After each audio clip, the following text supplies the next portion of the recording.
Welcome to the Rim Break Rodeo. We hope this video helps. You start by validating access. Confirm Azure subscription and RBAC permissions so you can provision resources. Install Aiku Ult CLI and Azure CLI 2. Then enable the Azure Latch extension to integrate the platforms. Create a service principal, record client ID, secret, and tenant ID for authentication. Once done, log in with as login and configure Aiku Ult to use the service principal. This avoids interactive prompts and lets automation run securely in scripts. Now configure the latch resource.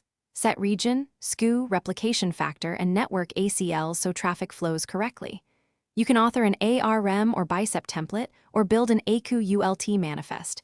Declarative files make repeatable deployments. Run a dry run or plan to validate templates and catch schema errors early. Once validated, deploy with a staged rollout.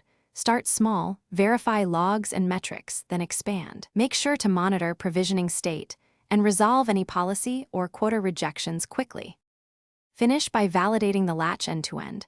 Run functional probes, inspect metrics, and simulate a failover to confirm intended behavior. Rotate credentials, set automated backups, and enforce least privilege IAM so the latch remains secure in production. If something fails, check Azure Activity Log and Aiku Ult logs for quota, policy, or role-denied errors. These are the most common blockers. If needed, scale down, fix the policy, then redeploy. Finally, document the configuration and hand over runbooks to your ops team.